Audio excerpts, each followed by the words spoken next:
Good evening. Let's start with what was said and when it was said, because timing matters here. Earlier today, President Trump made a public comment about South Korea that landed softly in tone, but firmly in context. After announcing an intention to raise tariffs on imports from South Korea, the president said the United States and South Korea, in his words, will work something out.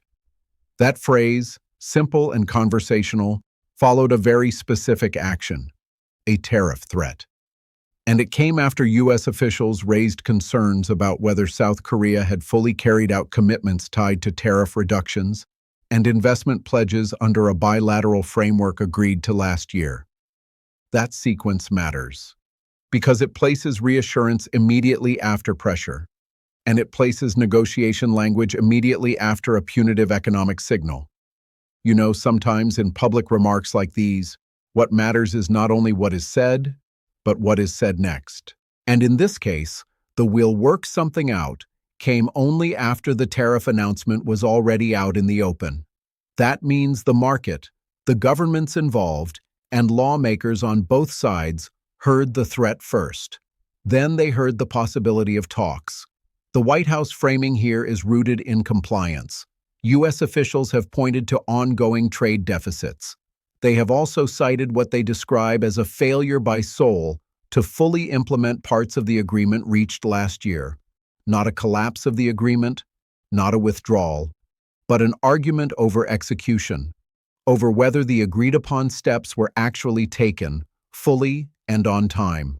And this is where the situation becomes less about a single statement and more about a process that has been unfolding. Because the bilateral framework referenced by U.S. officials was not informal. It involved commitments tied to tariff reductions. It involved expectations around investment. And it was meant to shape trade behavior going forward.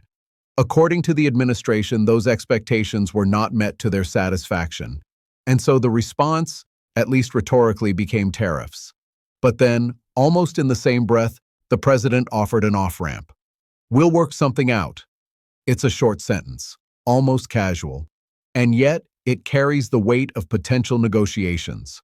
Not a guarantee, not a roadmap, just an opening. And that opening comes at a moment when South Korea's own lawmakers are preparing to engage with the issue domestically. They are expected to review related legislation in February. That review is not described as hypothetical. It is already on the calendar, which means that whatever the administration is signaling now will intersect with legislative scrutiny in Seoul within weeks. That timing is not accidental. Trade agreements live and die not only through executive statements, but through legislative follow-through. And the administration's public comments appear calibrated with that reality in mind. This is not the first time tariffs have been used as leverage. But here, the emphasis from U.S. officials remains tightly focused on two things: trade deficits and compliance with deal terms. Not ideology, not alliances, just numbers and commitments. And yet, even in that narrow framing, the president's tone shifted, from threat to talk, from action to negotiation. One official described the concerns as ongoing, not new, not sudden, which suggests that the tariff announcement was less a reaction and more an escalation. A move meant to change behavior, or at least prompt engagement. And then the reassurance. Because when the president says, "We'll work something out," it is meant to signal that the door is not closed. It is meant to say that this is not the final word. It is instead a moment in a longer exchange. A quote like that lands differently depending on where you stand. For markets, it hints at volatility followed by talks. For lawmakers, it suggests leverage being applied while space is left for compromise. For the governments involved, it frames the next step as a conversation, even if the current step feels confrontational. One administration official emphasized that the concern is not theoretical. They pointed again to the trade deficit. They pointed again to compliance. Those words were repeated, which tells you where the focus is.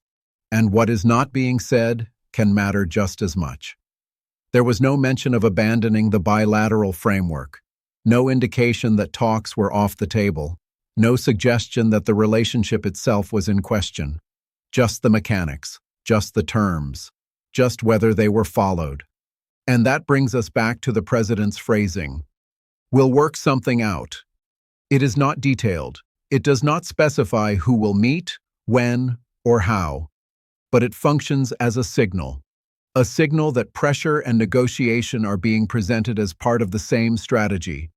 One step forward with tariffs. One hand extended toward talks.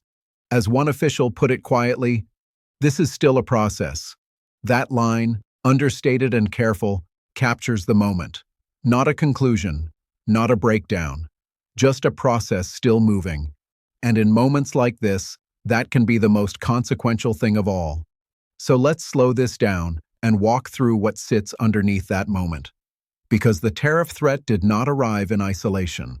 It arrived attached to a specific explanation from U.S. officials. They pointed to a bilateral framework agreed to last year.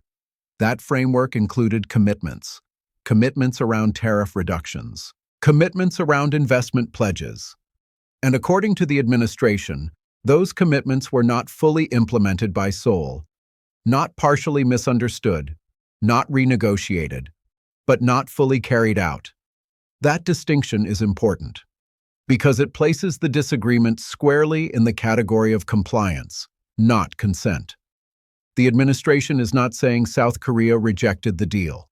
They are saying South Korea did not complete what it agreed to do. And that framing shapes everything that follows. U.S. officials described concerns about ongoing trade deficits as a driving factor. Again, that phrase appears deliberately chosen. Ongoing, meaning persistent, meaning unresolved. Not a sudden spike, not a single quarter, but something viewed as structural. And within that context, tariffs become a tool, not an endpoint. A signal meant to correct behavior, at least from the administration's perspective. And when the president follows that signal with, "We'll work something out," it suggests the tariffs are being used as leverage rather than punishment.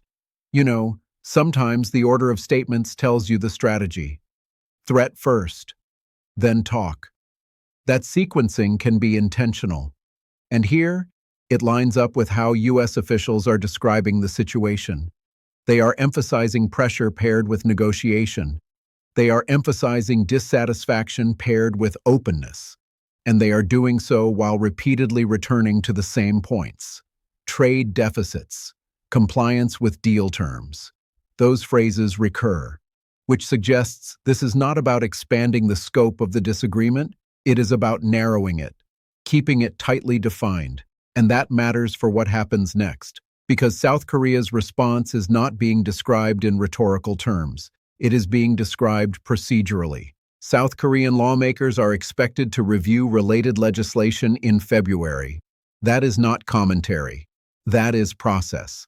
And it signals that the issue has moved beyond executive-to-executive communication and into the legislative arena. Once lawmakers are involved, timelines stretch. Debates formalize. Positions harden or clarify. And that February review becomes a marker on the calendar, a point by which reactions will be more concrete. And until then, what fills the space is language like this. We'll work something out. Short, unadorned, almost conversational. And yet, it sits atop layers of trade policy, economic data, and diplomatic expectations. The administration has not specified what working something out would entail. There is no outline of concessions, no description of revised timelines, no mention of enforcement mechanisms beyond tariffs, just the assurance that talks remain possible. And that assurance arrives after the threat, not before, which changes how it is heard. One U.S. official reiterated that the concerns stem from what they see as failures to meet agreed terms. They did not frame it as a misunderstanding. They did not frame it as a disagreement over interpretation. They framed it as incomplete implementation. And that framing carries weight in trade discussions, because it implies obligation. and obligation, once named, becomes the basis for enforcement. At the same time, the administration's language avoids finality. There is no declaration that the framework has failed. There is no announcement of withdrawal. There is no suggestion that the relationship itself is under review. Instead, the message is conditional. Fix the compliance issues, address the deficits, and the pressure can ease. That is the implicit structure, and that is why the president's comment matters. Because it signals that the pressure is not meant to be permanent. It is meant to produce movement, but movement toward what remains undefined. And in that uncertainty, both sides are watching closely. Markets listen for clues. Lawmakers prepare their positions. Officials repeat carefully chosen phrases. And the public hears a sentence that sounds reassuring but carries no specifics. It is also worth noting what is absent. There is no mention of timelines for negotiations, no mention of scheduled meetings, no mention of intermediaries. That absence keeps expectations flexible. It allows room for maneuvering, and it avoids committing either side to a specific course too soon. Instead, the administration is anchoring its position in past commitments, in the framework agreed last year, in what it says was promised and not delivered. And that anchor gives coherence to the tariff threat. It is not arbitrary, at least in its own telling. It is responsive.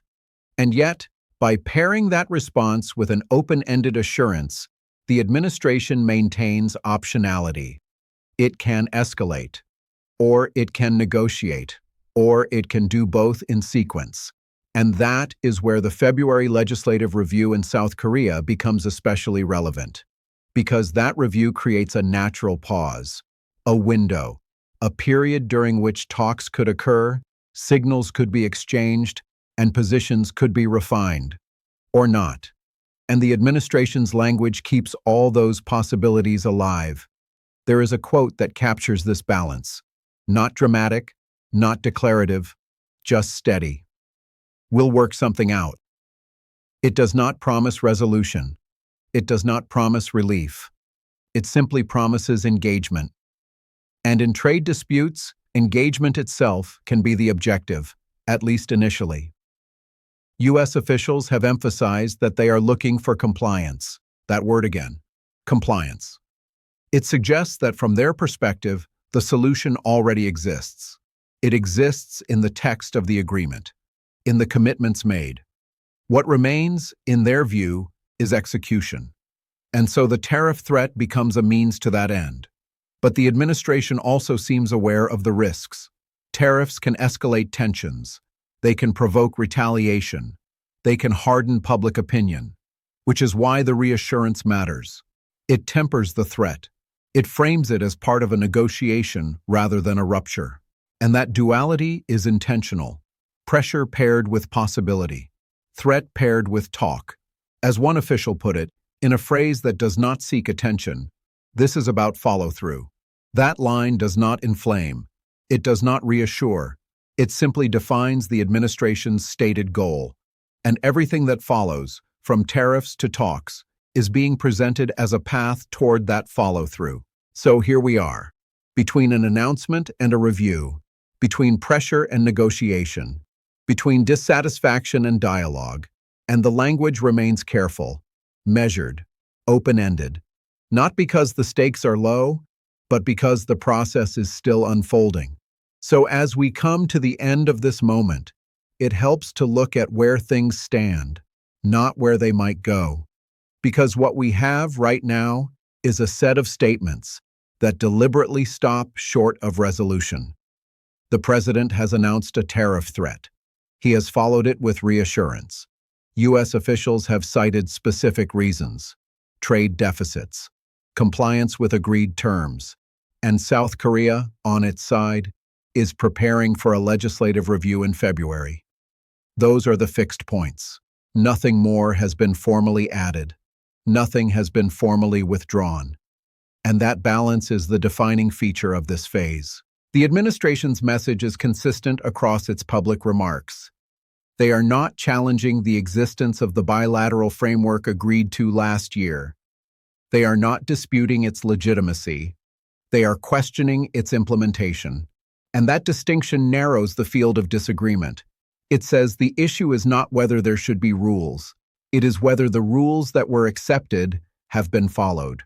And from that perspective, tariffs become a tool to prompt compliance, not a declaration of failure. That is how U.S. officials are presenting it.